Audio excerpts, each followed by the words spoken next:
Yeah, I think about this as like, if you can like imagine a commoditization continuum where like on the left side, you've got the least commoditized thing, which might be something like reusable, like rocket ships or a cure for cancer. And then on the far right side, you have super commoditized products like toilet paper and mascara and t-shirts.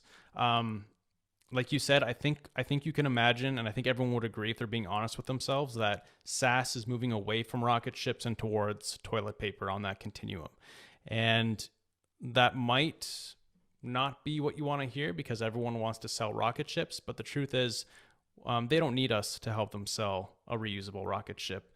They're in that very early phase that we were talking about at the beginning of this episode, which is that if you have a solution and you say, hey, we have this solution, that's good enough. You do not need a long form sales page to sell a cure for cancer, a reusable rocket ship, but you do need a long form sales page to sell the 65th email marketing tool that looks very similar to all the others, because now you have to try to convince someone that you're the right choice and not these other 60 something solutions out there.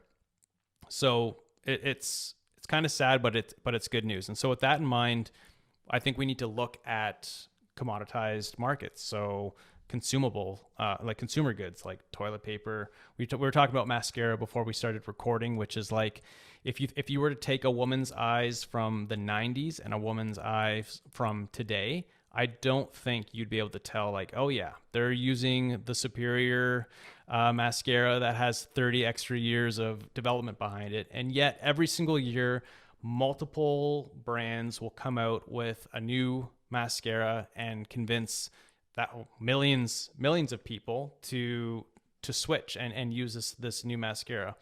And so I think that's kind of where we're going with SaaS. We need to get really good at amplifying like very small differences or being the first to make a claim that, other brands could have made. Were they smart enough, but we're the first ones to make. And so the market will start to attach that claim to us, even though the others could have made it as well.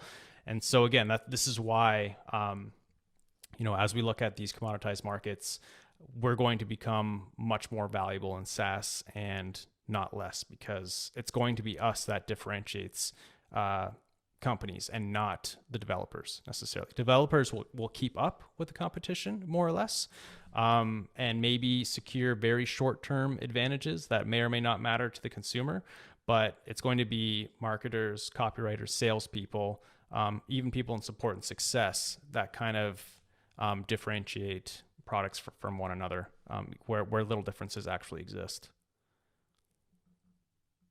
Yeah, I think I fully agree. And what I was trying to say earlier, and I totally lost my train of thought, was that if you look at consumer brands, like we take something like paper towels, right? Like fully commoditized. If you watch a commercial for that product, it's very much about trying to make people feel a certain way and identify with the people like in the commercial, right? So, I don't see too many commercials anymore thanks to streaming, but like I still remember, seeing these ads that it's like they're selling paper towels, but the whole thing is focused on like motherhood and, children and the peaks and valleys of being a parent, and the kids are having fun, but oops, they knock over the orange juice. And like it's not really about paper towels anymore, right? It's just talking more about identity and trying to create certain feelings and tap into the roles that we play in our lives and things like that. So I think that that's something that ultimately we are going to be taking more and more from the B2C world, is like, we have something that's now boring. We have the SaaS equivalent of paper towels. Mm-hmm. What are we going to do with that ad space? What are we going to do to make people feel something and to make people want to be associated with our brand and not someone else's? Yeah, for sure. And I don't think we're there yet. Like, I don't think we're to the point where we can just disregard talking about the features and capabilities. But I think all of that is like the table stakes. And we're talking about like adding a layer, or at least considering adding this layer that you would find in like more commoditized spaces, like in B2C. So yeah, I don't want people to think after listening to this that oh, I shouldn't talk about any of our features anymore, and I should just make people feel something about our CRM for small businesses. And I don't think that's where we are yet, but consider adding that layer for sure.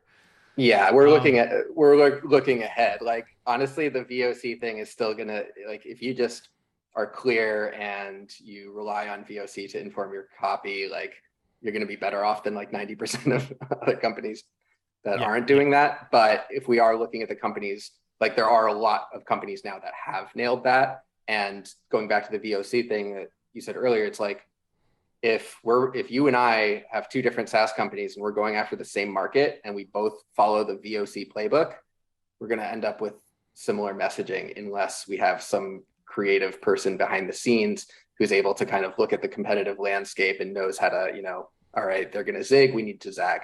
Mm-hmm.